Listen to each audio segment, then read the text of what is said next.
En 1000% Radio estamos festejando 6 años y queremos compartir contigo esta felicidad. Escúchanos las 24 horas del día en 1000% Radio, vibrando contigo.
Desde Santiago, Querétaro, México, y para todo el mundo a través de internet, esto es 1000% Radio, vibrando contigo.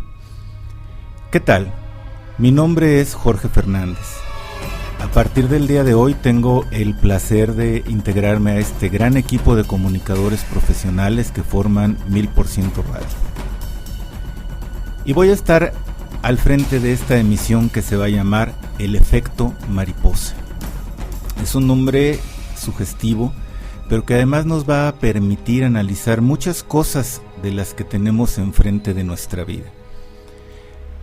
Voy a tratar de explicarles primero por qué el nombre y en qué va a consistir esta emisión. El efecto mariposa es un modelo matemático que fue creado para poder saber qué es lo que va a ocurrir en eventos similares, en pronosticar, por ejemplo, el tiempo. Cuando se hicieron estos modelos matemáticos, se dieron cuenta que hay muchas variables, principalmente al inicio, que cambian mucho y que no pueden ser previstas. Esto dio paso a lo que se llama actualmente la teoría del caos, entendiendo caos como lo contrario al orden. Cuando no hay un orden, tenemos un caos. Por eso es la teoría del caos. Ahora, ¿qué tiene que ver esto con lo que nosotros vamos a hacer?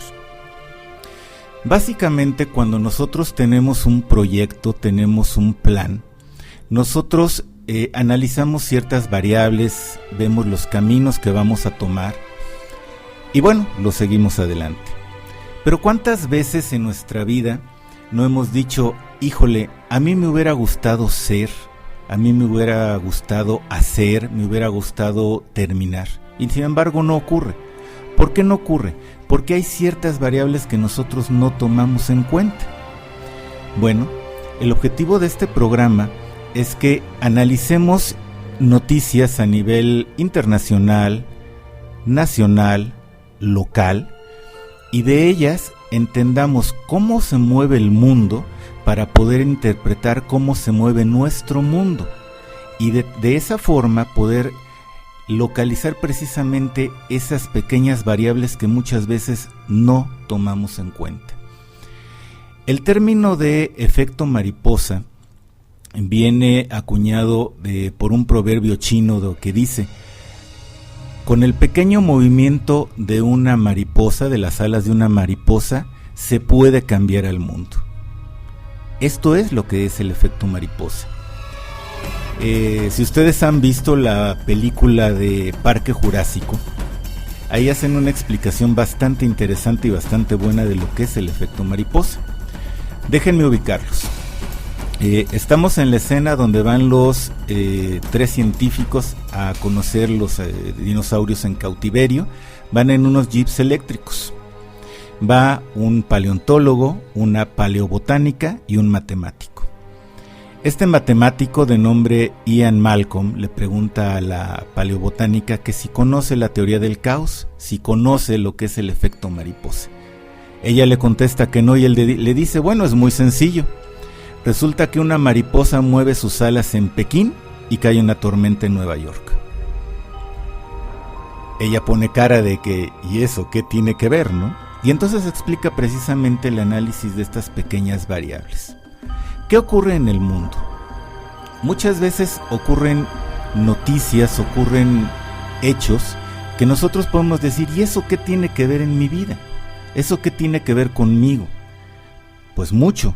Porque efectivamente el hombre es un ser individual que vive en sociedad. ¿Qué quiere decir? Que estamos interconectados todos. Lo que yo haga va a tener una consecuencia con los próximos y con los que no están junto a mí. Quizás gente que esté muy alejada de mí también tenga consecuencias sobre mis actos. Por otro lado, gente que también está muy alejada de mí puede tener consecuencias sobre mi persona. Eso es el efecto mariposa. Voy a poner un ejemplo un poco más palpable en este sentido. Todos hemos oído, por ejemplo, de los ataques terroristas que ocurrieron en las Torres Gemelas de Nueva York. Fue un evento que a todas luces nos asombró, un evento que se transmitió en vivo incluso, y que nos llamó mucho la atención. Se estuvo hablando mucho tiempo de este evento y aún ahora se sigue hablando, pero mucha gente dijo, bueno, ¿y esto qué tiene que ver conmigo? Qué mala onda que tiraron las torres, qué mala onda que tiraron un avión en contra del Pentágono, otro que cayó en el bosque que iba camino a la Casa Blanca, pero pues eso no tiene nada que ver conmigo porque yo estoy muy lejos, yo vivo muy tranquilo en mi casa, en mi ciudad, en mi país y no pasa nada. Pues déjenme decirles, mis queridos radioescuchas, que sí pasó y mucho. Porque este evento cambió la forma en que todos vemos el mundo ahora. Cambió la forma de viajar, no solamente en aviones. Si nosotros intentamos tomar un autobús en México o en muchas partes de Latinoamérica o del mundo, tenemos que pasar por aduanas, cosa que no pasaba. Nos revisan precisamente para estar seguros que nosotros no traigamos algo con lo que podamos dañar a los demás. Cambió la confianza que nosotros podemos tener en los demás. Cambió la forma en que nosotros vemos a alguien extraño. No solamente si tiene cara de árabe o no y estemos pensando que es terrorista o no. Ya desconfiamos de entrada de la gente y esto se dio a partir precisamente de estos ataques terroristas. Ahora bien, también estos ataques terroristas tuvieron una enseñanza para cada uno de nosotros. Si recordamos, ocurrieron dentro de uno de los países más poderosos del mundo, si no es que el más poderoso, que fue Estados Unidos. Y fue una gran lección para ellos porque los atacaron en su territorio, con sus cosas y con sus recursos. Cosa que ellos no habían tomado en cuenta de ninguna manera, porque ellos dijeron, esto no va a pasar jamás. Y pasó. ¿Cuántas veces nosotros, cuando tenemos un plan, tomamos en cuenta o no las cosas que creemos que son lógicas, que ya están dadas? Y muchas veces decimos, esto va a pasar porque tiene que pasar. Esto va a ocurrir porque tiene que ocurrir. No hay manera que cambie. Sin embargo, cuando pasa el tiempo, nos damos cuenta que eso que pensábamos que no iba a cambiar, sí cambió. Y nos puede afectar tanto de una manera positiva como de una manera negativa. Esto es el efecto mariposa. Una mariposa bate sus alas en Pekín y llueve en Nueva York.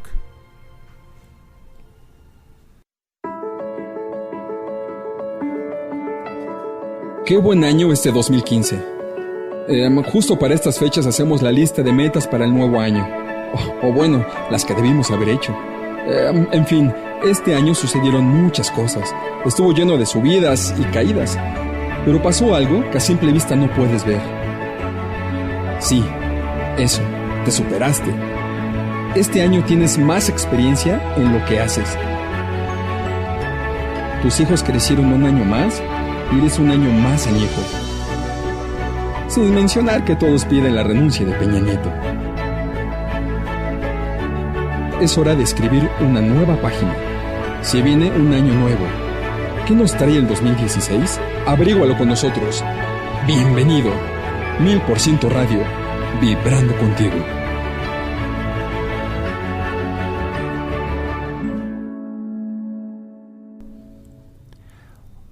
Vamos a entrar en materia, si les parece bien, mis queridos radioescuchas. Vamos a entrar en un tema que, pues bueno, está muy de moda, desgraciadamente está muy en moda, que es el terrorismo. El terrorismo está abarcando el mundo, desgraciadamente, pero está básicamente ahorita en su punto más álgido en el Medio Oriente, en Siria. Acabamos de oír de estos atentados que ocurrieron en noviembre pasado en París, y yo creo que muchos nos preguntamos, ¿y por qué? ¿Por qué Francia? ¿Por qué París? ¿Por qué atacan de esa manera? ¿Qué es lo que están buscando? Bueno, vamos a tratar de hacer un análisis de qué es lo que ocurre en esta parte del mundo. Siria se encuentra en el Medio Oriente, en un lugar del mundo que pareciera ser muy agreste, muy agresivo, muy difícil para vivir. Es una zona desértica que vive básicamente de agricultura, un poco de ganadería y a partir de finales del siglo XIX un poco de petróleo también. Esta zona está formada por países como Turquía, Siria, Líbano, Palestina, Israel. Está rodeada también por Irán, Irak, Egipto, Arabia Saudita, etc. Viendo la tierra como es y viendo lo que tiene, pues uno se pregunta, bueno, ¿qué importancia tiene este lugar? Esta zona del mundo ha estado en conflicto durante toda su historia. Estamos hablando que el primer registro de conflicto en esta zona se dio 2000 años antes de Cristo. Imagínense ustedes, llevan 4000 años de conflicto por una zona que aparentemente pues es difícil para vivir. Si nosotros vemos, por ejemplo, la historia del pueblo de Israel, pues ahí está la tierra prometida, la tierra que emana leche y miel. Bueno, ¿qué le ven a esta tierra para que todo mundo esté peleándose por ella? Fue dominada por egipcios, fue dominada por babilónicos, fue dominada por griegos, fue dominada por romanos, por muchísimos pueblos. Aún hoy en día se está buscando la dominación de este lugar. ¿Por qué es tan importante? Bueno, si nosotros vemos el mapa de África, Asia y Europa, nos daremos cuenta que este lugar es el embudo que junta precisamente o donde convergen estos tres continentes: Europa, África y Asia. ¿Qué significa? Que por este lugar pasa todo el comercio entre los tres continentes. Desde siglos, estoy hablando de 4000 años de historia de comercio a través de esta zona del mundo. A raíz de el boom petrolero, estoy hablando de finales del siglo XIX, todo lo que va del 20 y lo que llevamos del 21, pues por ahí pasan principalmente las tuberías que abastecen de petróleo a Europa, Asia y África. Entonces, quien controla esta zona, quien tiene control sobre esta zona, quien domina esto, tiene la capacidad de controlar el comercio entre estos tres continentes. Esa es la importancia de la zona. Por otro lado, quien tiene dominación sobre esta zona tiene un punto genial para desde ahí tener avanzadas militares hacia cualquiera de los tres continentes. Es por eso que se están peleando por esta zona. Y es por eso que los pueblos que viven ahí siempre han estado en conflicto. Ahora bien, Siria en específico.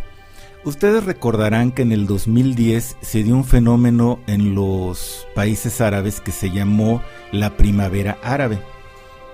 La primavera árabe consistió en que grupos rebeldes, contrarios a los regímenes presidenciales más bien dictatoriales que tienen muchos países aún ahora, muchos países árabes, se levantaron en armas y derrocaron gobiernos. El primero fue Túnez y el más famoso fue Egipto.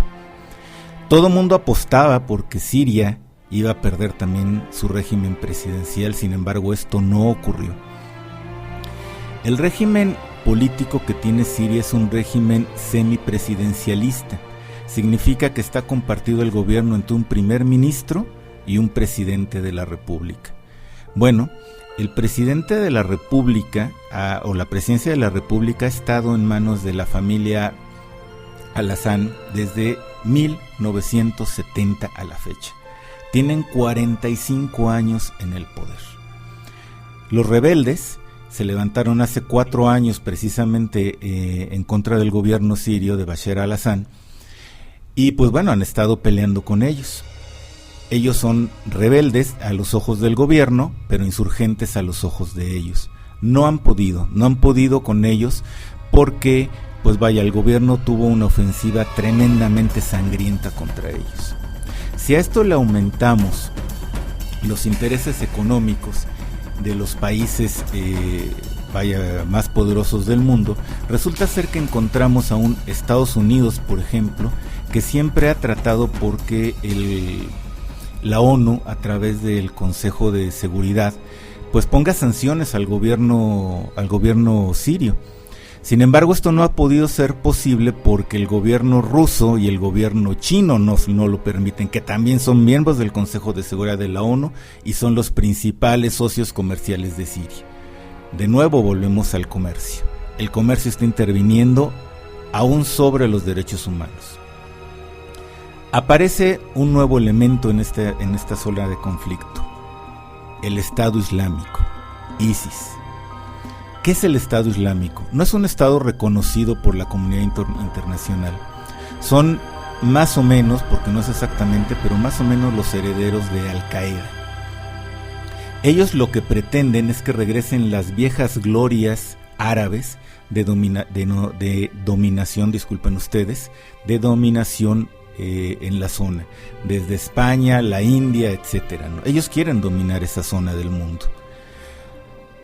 Actualmente son pocos y sin embargo son gente económicamente muy poderosa. Ellos están instalados principalmente en el norte de Irak y en el norte de Irán. Han entrado a apoyar a la insurgencia o a los grupos rebeldes en Siria y están peleando fuertemente contra el gobierno de Bashar al-Assad. Cuando vemos esto y volteamos a ver, bueno, ¿y por qué fueron a atacar Francia? Si su problema está en Siria, ¿por qué fueron contra Francia? Bueno, es muy sencillo. Los constantes, no sencillo, la explicación es sencilla, disculpen. Los constantes ataques que ha tenido Estados Unidos y los aliados en contra de este Estado Islámico los han debilitado económicamente y han debilitado también parte de los que están peleando. En este sentido, ellos están buscando que los simpatizantes se vuelvan adeptos y sean parte también de este Estado Islámico. En Europa hay muchos. Entonces la mejor entrada era ir precisamente contra Francia. ¿Por qué Francia? Bueno, Francia, por principio de cuentas, dominó en muchos años en la primera mitad del siglo XX, dominó Siria. Ellos dictaban qué es lo que ocurría política y económicamente en este país. Si esto le aumentamos, si ustedes recordarán el famoso semanario Charlie, que hacía caricaturas de Mahoma y que ellos lo consideran como un burlarse de Mahoma, bueno, pues entonces fue el pretexto ideal. Vamos contra la quinta economía del mundo, vamos a meter terror en el mundo y entonces vamos a ganar adeptos para nuestras filas. Por eso fueron a atacar Francia. ¿Fue una sorpresa para el mundo? Sí lo fue. ¿Fue una sorpresa para Francia? También lo fue definitivamente, y la respuesta de Francia fue bombardear el sur de Siria, que es precisamente donde están las bases de ISIS y los rebeldes. Es un conflicto que va a durar muchos años. Si lleva 4000, yo no tengo idea cuánto tiempo más va a durar. Yo en lo personal no lo creo y hago votos porque no sea el inicio de una tercera guerra mundial. Yo no veo condiciones para que esto ocurra, pero sí va a ocurrir que varios países se van a unir para ir a luchar contra este Estado Islámico. La mariposa está batiendo sus alas en esta zona del mundo. ¿Y dónde va a llover? ¿Dónde va a ser Nueva York? Bueno, en cada uno de nuestros países y en cada una de nuestras comunidades. ¿Por qué? Si esta zona del mundo llega a colapsar, llega a tener un problema serio, ¿qué va a ocurrir? Punto número 1. Todo el comercio que pasa por esta zona se va a entorpecer.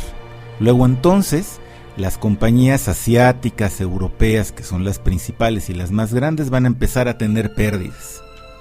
¿Qué ocurre con estas pérdidas? Van a voltear a ver dónde tienen inversiones. ¿Y qué creen?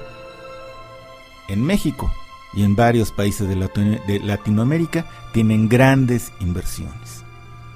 ¿Qué ocurriría si ellos tienen problemas económicos en sus países? Pues van a retirar las inversiones que tienen en América, en Latinoamérica.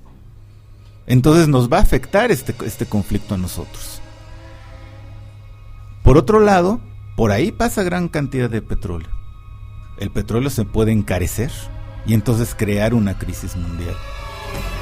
Entonces, aquí empezamos a ver que este problema ya no es un problema local, es un problema mundial. Y entonces, esa mariposa que está batiendo sus alas en el Medio Oriente, en Siria, va a hacer que llueva en nosotros. Ustedes me podrán decir, bueno, ¿y yo qué puedo hacer? Bueno, pues seguir trabajando en lo que estamos trabajando, echándole ganas. Pero también aquí tenemos una enseñanza. No solamente es el análisis puro de lo que está pasando y lo que puede ocurrir. También lo podemos ver en nosotros mismos. Yo veo este conflicto como un conflicto de necedades. Yo veo este conflicto como una pelea de quién tiene la razón, cuál verdad es la más grande.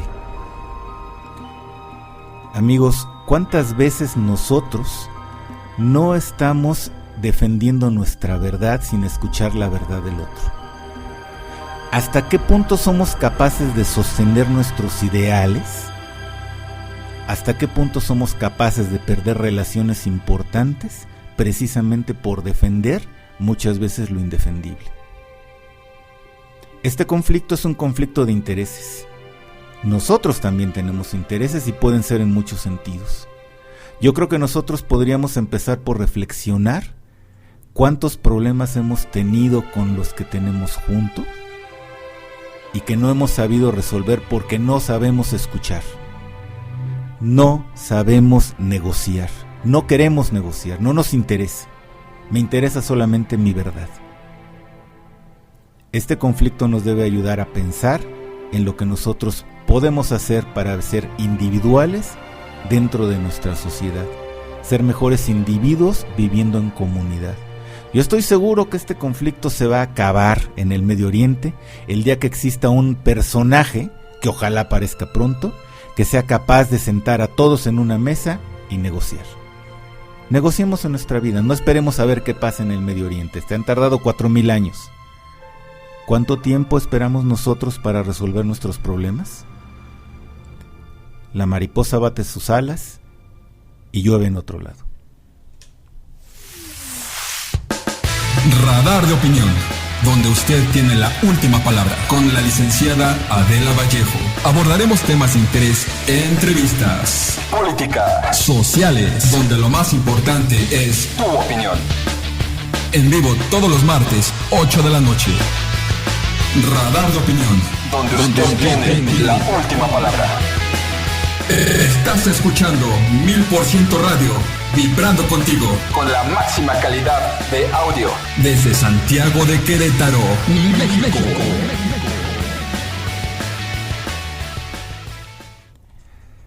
Regresamos, queridos radioescuchas. Muchas gracias por estar conmigo en este momento. Espero que les esté pareciendo interesante lo que estamos tratando. Vamos a cambiar de región, vamos a viajar un poquito y vamos a aterrizar en esta tierra mexicana. En su último programa, mi querida Adela Vallejo, pues estuvo haciendo un análisis de los 3 primeros años de gobierno del presidente de la República, Enrique Peña Nieto. Bueno, en este sentido, pues hay muchas opiniones de que si ha sido bueno, si ha sido malo, si ha sido peor. Lo cierto es que hay una gran incertidumbre en el país precisamente por la forma en que se está llevando el gobierno. Yo quisiera tomar uno de los puntos del gobierno, los puntos importantes de las reformas estructurales que están manejando. Me voy a ir exactamente a la reforma educativa. Cuando inició el sexenio de Enrique Peña Nieto, teníamos un secretario de Educación Pública, Emilio Chaufet, que pues realmente pasó los 3 años sin pena ni gloria. Yo, al menos en lo particular, no percibí nada ni positivo ni negativo, sino, como dijera nuestro querido expresidente Luis Echeverría Álvarez, pasó todo lo contrario. Ni bueno ni malo, todo lo contrario, simplemente pasó. Luis Echeverría Álvarez, de triste recuerdo en nuestra historia. Bueno, hoy aparece un nuevo personaje que oímos todos los días en los noticieros de radio y televisión, lo vemos en los periódicos. Yo creo que hasta cuando tomamos una sopa de letras, le movemos las letras y aparece el apellido de Nuño. Él es el que está enfrente de la Secretaría de Educación Pública y que, según el dicho de Enrique Peña Nieto, está a cargo de la reforma estructural más importante de su gobierno. En ese sentido, yo creo que tiene razón. Sí es la más importante. El problema que yo veo es que se le está dando un peso excesivo a la evaluación de los maestros. No se habla de otra cosa más que la evaluación de los maestros, y que si en Oaxaca, que si en Guerrero, que si en Chiapas, que si en donde sea, van a hacer la evaluación de los maestros porque tiene que ser, y no importa si meto el ejército, si meto nada, pero se va a hacer la evaluación de los maestros. Yo, en lo personal, cuando empecé a oír esto de la evaluación, la verdad es que sí pensé, bueno, ¿qué miedo tienen? Si saben, pues los van a evaluar bien, ¿cuál es el problema? Yo creo que muchos llegamos a pensar eso. Pero la verdad es que, repensando y pensando de nuevo y volviendo a pensar, yo creo que esa evaluación de los maestros, que aunque está dentro de la estructura de la reforma estructural, valga la redundancia, es una cortina de humo. Cuando yo era niño, para poder ser maestro de primaria, se tenía que cursar la primaria, la secundaria y luego la escuela normal. Esto significa que un maestro podía estar en aula a los 19 años. Pasa el tiempo y modifican esta situación y profesionalizan la carrera del maestro de primaria. Hoy en día, para poder ser maestro de primaria, tuvo que estudiar primaria, secundaria, la preparatoria y una licenciatura. Bueno, si un maestro obtuvo su título, significa que está preparado no solamente en la técnica de la materia que él va a enseñar, sino también en todas las técnicas pedagógicas y psicológicas que tienen que ver con la enseñanza. Si él pasó un examen profesional, si él tiene un certificado, tiene un título, significa que eso lo sabe. Yo no estoy en contra de la evaluación, definitivamente no, porque es muy sana en cualquier tipo de empresa. Todos los empleados de las grandes empresas y de las pequeñas tienen una evaluación de desempeño. Entonces es bueno. Pero ¿cuál es el problema aquí? Que están basando precisamente esa evaluación de desempeño en ¿el maestro seguirá o no seguirá? ¿Y qué ha ocurrido en este sentido? Los maestros tienen una terrible, créanme, terrible incertidumbre de qué es lo que se va a hacer con los resultados de ese examen. Yo creo, la verdad creo, y esta es una opinión muy personal, que México no necesita una modernización educativa. Desde que yo era niño, desde los tiempos de el presidente Gustavo Díaz Ordaz, se habla de una modernización educativa. Entonces, durante más de 50 años no se ha podido modernizar la educación, y va a llegar el superhéroe Enrique Peña Nieto y va a modernizar la educación. Yo creo que no. Yo creo que las técnicas existen. Yo creo que los maestros están preparados para ello. ¿Saben cuál es el problema y donde yo creo que sí debe de haber una modernización? En la política educativa. No, definitivamente no en la educación en sí. Porque existen los métodos y los maestros están preparados. Como en todo, hay buenos, hay malos, hay mejores. Pero de eso no depende realmente que México esté bien preparado. Yo quisiera que pensaran ustedes, queridos radioescuchas, en esto. El promedio de salario base de un maestro de primaria, fíjense de lo que estoy hablando, el salario base de un maestro de primaria son 6,000 pesos mensuales. Eso gana la gran mayoría de los maestros frente a grupo. Un maestro de secundaria tiene un salario base de alrededor de 8 o 9 mil pesos. Con esos 6, 8 o 9 mil pesos, ese maestro tiene que tener un presupuesto suficiente para alimentar, vestir, educar y tener vivienda para su familia. Yo quisiera que reflexionemos en esto.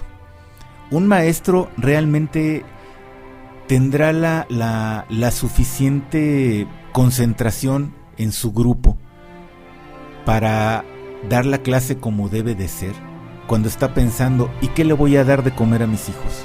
¿Cómo los voy a vestir? ¿Cómo voy a pagar la renta? ¿Qué es lo que tengo que hacer? La verdad es que es muy preocupante. Es muy preocupante. Un maestro debía de estar bien pagado, y esto es parte de la política educativa. Yo no entiendo, y de verdad no lo entiendo, y me gustaría que alguien me lo pudiera explicar como un niño de 5 años. ¿Cómo es posible que el gobierno tenga una partida presupuestaria para el sindicato de maestros? ¿Sí? Y el maestro reciba tan poco dinero. La verdad es que yo no lo entiendo. El maestro necesita ganar más, tener una tranquilidad económica para poder realmente dar una clase. Porque si no, pues está pensando cómo hacer un negocito, está pensando, pues bueno, tengo que ir a comprar unos zapatos para revenderlos o no sé. La verdad es que la gran mayoría de los maestros en México trabaja por 6,000 pesos y da resultados por 6,000 pesos. Yo le preguntaría a cualquiera, ¿tú te esforzarías más por lo que te pagan? Y no es que yo esté defendiendo la mediocridad, por supuesto que no. Al contrario, el problema es la política educativa. El problema es que el maestro en realidad no es apoyado. Y eso es lo que están peleando ellos. Yo tuve la oportunidad de estar en el primero y segundo Congresos Nacionales de Padres de Familia y Maestros, que se hacen a la par del Congreso Nacional de Maestros. Fue una experiencia, la verdad, bastante agradable, porque para entrar en eso primero se tiene que hacer una ponencia en la escuela, se pasa ese filtro, luego se pasa a otro filtro a la zona, luego se pasa hacia la ciudad, al estado, hasta llegar al Congreso Nacional. Y créanme que son trabajos muy interesantes y ponencias muy interesantes, tanto de padres de familias como de maestros. Cosas importantes que si se llegaran a aplicar, la verdad es que la educación sí se mejoraría. Déjenme decirles que en los dos casos yo vi con tristeza, con mucha tristeza, el resultado de esos congresos. Nos hacen estar en pláticas, nos hacen estar en trabajos muy arduos y de verdad se le echan muchas ganas en esas cosas. Y cuando llega la conclusión del Congreso, sale un documento totalmente diferente a los trabajos que se hicieron y diciendo, estos son los resultados del Congreso. La verdad es que todos nos quedamos, ¿y yo a qué hora dije eso? ¿Qué significa esto?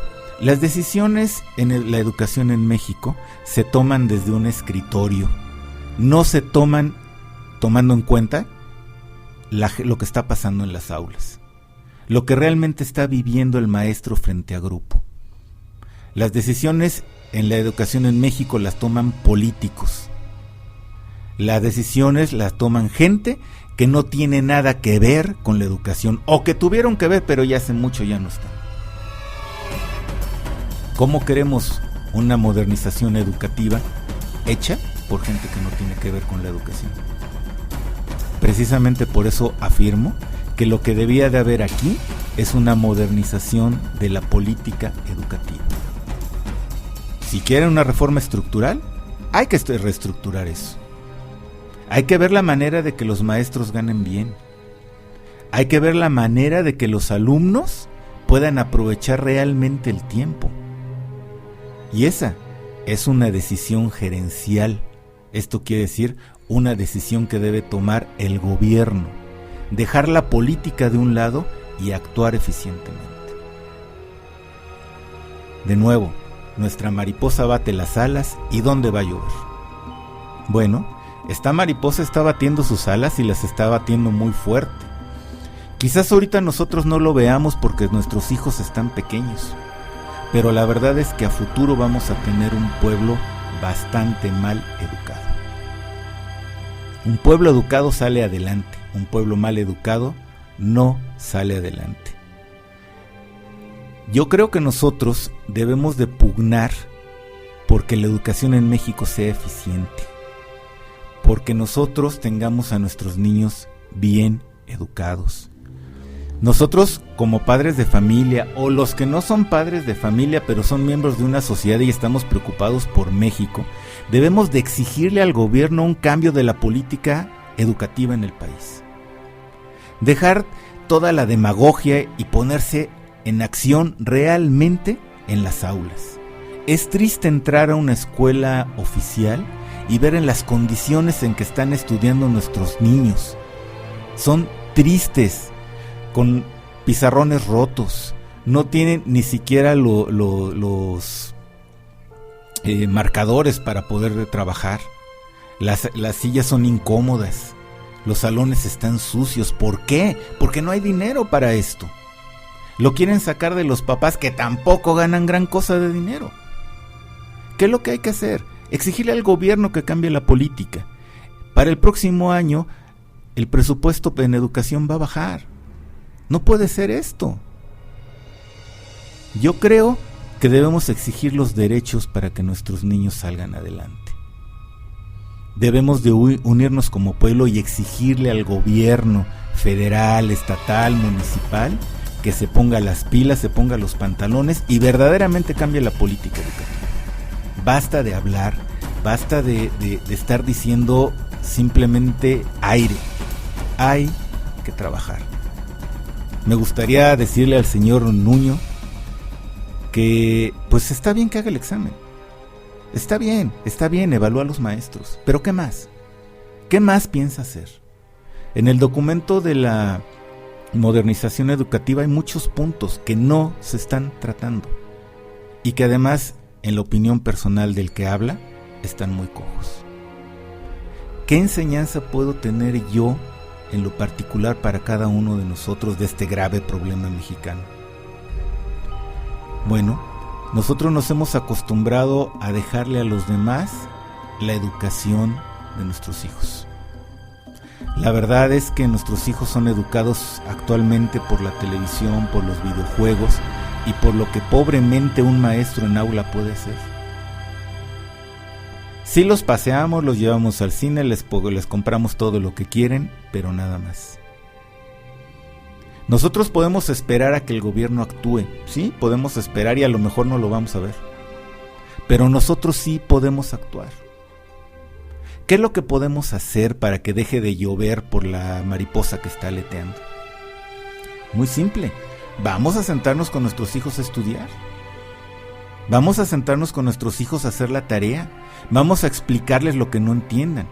Yo sé que muchos padres de familia no tienen una gran educación porque no tuvieron la instrucción necesaria. Pero caramba, si somos capaces de entrar a Facebook, somos capaces de entrar a otras partes de internet donde nos explican muy fácilmente las cosas. ¿Por qué no nos sentamos a estudiar a la par de nuestros hijos? Oye, yo no entiendo qué viste esto en clase. Vamos a buscarlo en tu libro, vamos a buscarlo por internet, vamos a buscar quien nos lo explique y los dos aprendemos. ¿Saben qué es lo que ocurriría con esto? Que nuestros hijos aprenderían a aprender. Se enseñarían a aprender, verían en sus padres un ejemplo y le tomarían el gusto a aprender. ¿Por qué a pesar de las deficiencias educativas hay gente que está ganando en olimpiadas de conocimiento a nivel mundial? Mexicanos. Porque es gente que tiene detrás a padres de familia preocupados y ocupados en la educación. Gente que le da todas las herramientas al hijo y que se pone junto a él a decirle: tú y yo podemos hacerlo. Tú y yo vamos a sacar adelante este proyecto que eres tú, es tu educación. Yo creo que en ese sentido podemos tener esa gran enseñanza y que esa mariposa que está aleteando por allá ya no nos lleva tanto en nuestro lugar. Ahí se oye mejor. Ahí se oye mejor. Ahí se oye mejor. 1000% Radio presenta Chaqueteando el Deporte. Lo más irreverente del mundo deportivo. Entrevistas, análisis y debate. Quédate con nosotros. Estaremos encuerando el deporte. Síguenos en Twitter, @chaqueteandodxt. Solo aquí, en 1000% Radio. Vibrando contigo.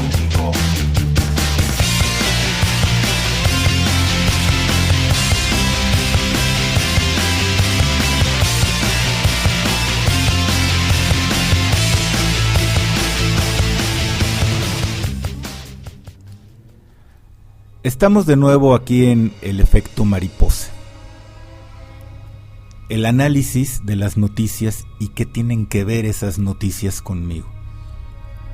Tratar de sacar una enseñanza y tratar de buscar esas variables que pueden hacer que en un momento dado nosotros no logremos nuestros objetivos.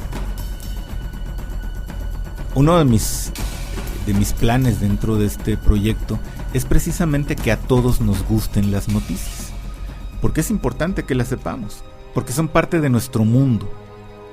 Por eso es que las vamos a tratar de analizar, de desmenuzar en la mejor forma posible, y vamos a ver cómo nos afectan, cómo nos ayudan y también qué enseñanza nos puede dar.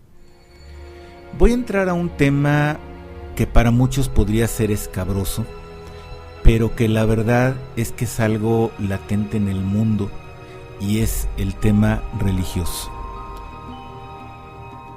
Hablar de religión, dicen por ahí, que implica problemas, porque todos tenemos una idea diferente de lo que es religión. Yo en este caso no voy a poner enfrente mi credo religioso ni nada parecido, sino que voy a hablar de las consecuencias que tienen las religiones sobre el actuar y las políticas del mundo. Existen muchas religiones en este mundo. Podríamos decir que hay 3 grandes religiones, porque así se consideran, que son la judía, la cristiana y la musulmana. Precisamente la musulmana está en el ojo del huracán por estas ataques terroristas que se están dando, estos grupos fundamentalistas que están creciendo en muchas partes del mundo. El Papa Francisco hace poco dijo que el matar en nombre de Dios es una herejía. Esta palabra suena muy dura, muy dura. Déjenme tratar de explicarles qué significa esto. La palabra herejía significa una mala interpretación de la palabra de Dios. Con esto no quiero decir de ninguna manera que el Papa Francisco tenga la verdad religiosa sobre las otras religiones, de ninguna manera. Simple y sencillamente que en todas las religiones, la que sea, el principio es el amor. El amor al prójimo, el amor a Dios, el amor a la naturaleza, el amor en cualquier sentido. ¿Por qué entonces se enarbola la bandera de la religión para hacer cosas como estas, como el terrorismo, para hacer segregación racial, para poder atacar al que no cree en lo que yo creo? Porque este no es solamente un problema de árabes, déjenme decirles. Es un problema serio en muchas partes del mundo. Hemos escuchado, por ejemplo, que este grupo ISIS en Siria está decapitando cristianos. Pero déjenme decirles que no es el único lugar donde se agrede a gente por tener otro credo religioso. En nuestro México también ocurre. Y ocurre mucho. El problema es que como seres humanos no hemos entendido que la religión no implica poder económico. La religión no implica un poder político. La religión implica amor. Todos hablamos de religión, pero yo les preguntaría, ¿tenemos claro qué es el concepto de religión? La religión, el término como tal, quiere decir volver a unir. Eso significa volver a unir. No significa engañar a la gente en nombre de Dios. No significa que yo haga lo que yo quiera porque yo tengo la razón, porque yo creo en Dios. Significa volver a unir. ¿Y a quién vamos a volver a unir? A la humanidad. Vamos a volver a unir a la humanidad. ¿Para qué? Bueno, algunas religiones dirán, para que juntos lleguemos a Dios. Yo diría en términos generales, para que toda la humanidad llegue a alcanzar el amor. Esto es muy difícil. Déjenme decirles que esto es sumamente complicado. ¿Cuántas veces nosotros vemos en la calle gente de otro credo religioso y vemos cómo la gente los voltea a ver feo? Simplemente porque creen en otra cosa. Quizás esto sea lo menos grave. Lo más grave es la forma en que se toma las religiones actualmente a nivel social. Si bien es cierto, por ejemplo, la religión católica dominó el mundo durante muchos siglos, esto es cierto, tan es así que, por ejemplo, la razón por la cual en Sudamérica una gran porción de la población habla portugués y otra gran porción habla español fue por la decisión de un papa. Eso es cierto. Hubo un momento en que tuvo un peso político, económico muy fuerte la religión católica en el mundo. Esto ya no es. Y sin embargo, se sigue pensando que tanto la religión católica como la religión judía o los mismos musulmanes tienen un peso político muy fuerte. Si bien es cierto que los dirigentes musulmanes tienen un peso específico en sus países, la verdad de las cosas es que en el concepto propio, en el concepto mío, realmente en muchas ocasiones caemos en esos conceptos de herejía de los que hablaba el Papa Francisco. ¿Por qué? Porque es una mala interpretación de la palabra de Dios. Para aquellos que no lo sepan, déjenme decirles que estas tres grandes religiones del mundo, la judía, la cristiana y la musulmana, tienen el mismo origen. Es decir, el principio del Corán, el principio de la Biblia judía y el principio de la Biblia cristiana son idénticos. ¿Qué quiere decir que el origen es el mismo?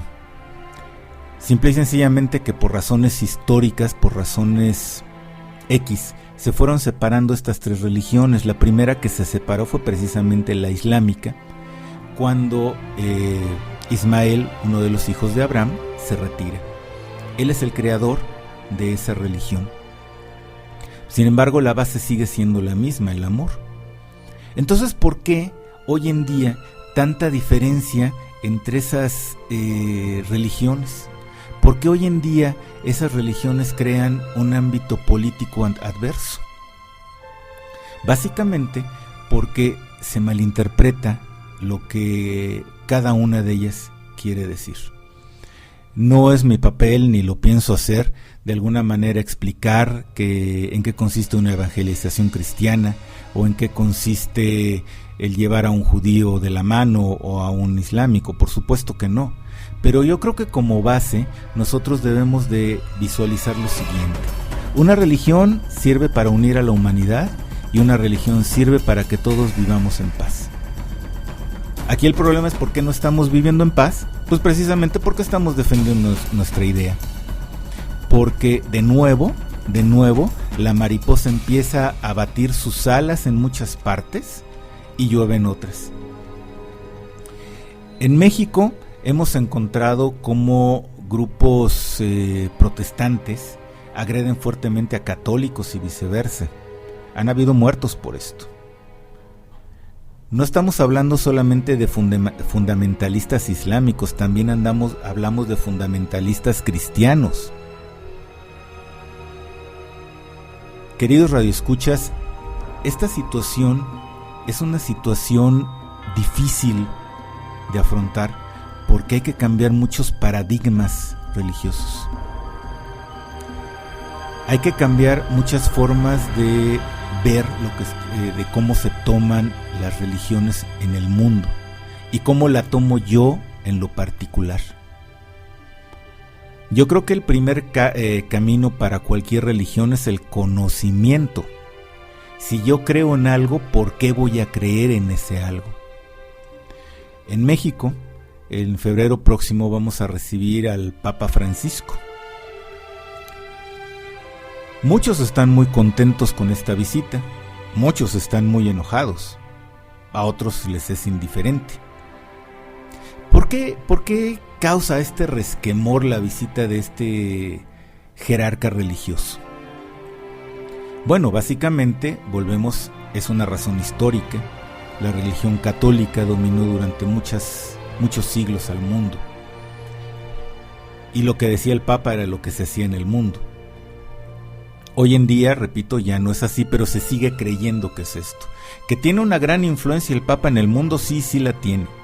En ese sentido podemos ver la imagen de Juan Pablo II. Un hombre sin cuya intervención no se podría entender la segunda mitad del siglo XX. Y no estamos hablando de cuestiones religiosas, no estoy hablando de que por él, por Dios, no. Un hombre que supo tomar el poder que tenía y pudo ayudar a que el mundo se transformara, porque efectivamente se transformó. Fue muy impresionante ver en su sepelio, sentados enfrente de su féretro, a amigos y enemigos internacionales, rindiéndole un tributo a un hombre fuera de serie. No estoy hablando de credos religiosos, estoy hablando de un hombre que supo tomar su papel para sacar adelante su proyecto. Y esto es precisamente lo que yo quiero tomar como enseñanza en esta situación. Juan Pablo II se dio a la tarea de ayudar a llevar paz al mundo. No lo logró, porque no lo logró, pero sí pudo hacer muchas cosas positivas. Algunas otras les falló, por supuesto que le fallaron, pero él tomó su proyecto y trató de evaluar todas las variables que tenía a su alrededor, y al final de su existencia, yo creo que él logró cosas importantes. No es el único jerarca religioso que lo ha hecho, pero simplemente lo estoy tomando como un ejemplo. No tiene nada que ver si cree en el Dios de los cristianos, en el Dios judío, en Mahoma o en quien sea. Simple y sencillamente, él tomó el término religión y se puso a luchar por la religión. Se puso a luchar precisamente por volver a unir a la humanidad. Si uno se dice creyente, en lo que sea, debe de buscar precisamente eso, unir a la humanidad. No importa, de verdad, no importa si el que tengo enfrente cree en una cosa diferente a la mía. No importa, de verdad. Es un ser humano como yo, y es un ser humano que merece respeto y merece ser escuchado y ayudado. Todos tenemos algo que decir y todos tenemos algo que escuchar. Las religiones no son fundamentalistas, esos son grupos pequeños dentro de las religiones. Tampoco implican poder económico aunque lo tengan. Las religiones son para unir a la humanidad. Si va a batir sus alas esa mariposa, vamos a tratar de que esa tormenta, de esa lluvia no nos caiga tan fuerte a nosotros. Vamos a tratar de luchar por la unión de la humanidad. ¿Cuántas veces hemos oído? ¿Qué te gustaría para el mundo? La paz mundial. ¿La podemos lograr? Yo creo que sí. ¿Y saben cómo? Primero, buscando la paz individual. Si llegáramos a sumar todas las paces individuales, valga la expresión, podríamos llegar en un momento dado a lograr una paz comunitaria. Y logrando una paz comunitaria, esa se va hacia otra comunidad y así nos iríamos. El problema es que no lo queremos. Mi invitación en este sentido es que busquemos la paz individual. Busquemos, seamos religiosos o no seamos religiosos, creamos en Dios o no creamos en Dios, busquemos precisamente tratar de unirnos a los demás. Que nuestra religión sea unirnos hacia los demás. La mariposa sigue volando, sigue batiendo sus alas y nosotros seguimos aquí.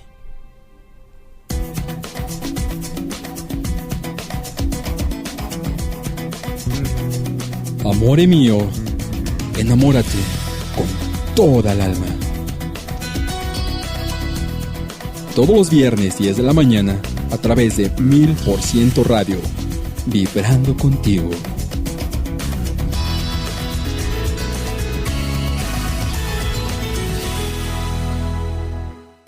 Amigos, no me queda más que agradecer el favor de su atención. Hago votos porque estas intervenciones les sean agradables. Yo los invito a sintonizar 100% Radio Vibrando Contigo en la página www.radioplayer.com.mx, que nos sigan también a través de las redes sociales, Facebook, Twitter, o en la aplicación para Android, que pueden encontrar fácilmente a través de Google.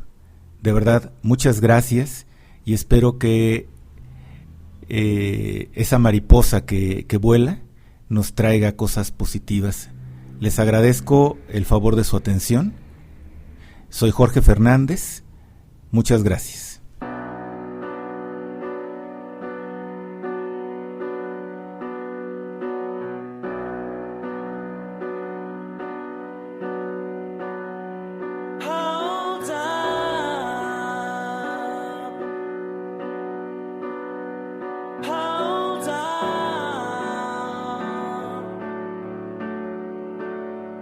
Don't be scared.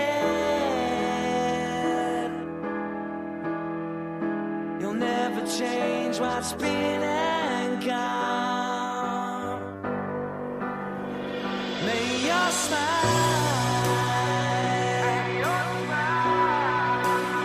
shine on.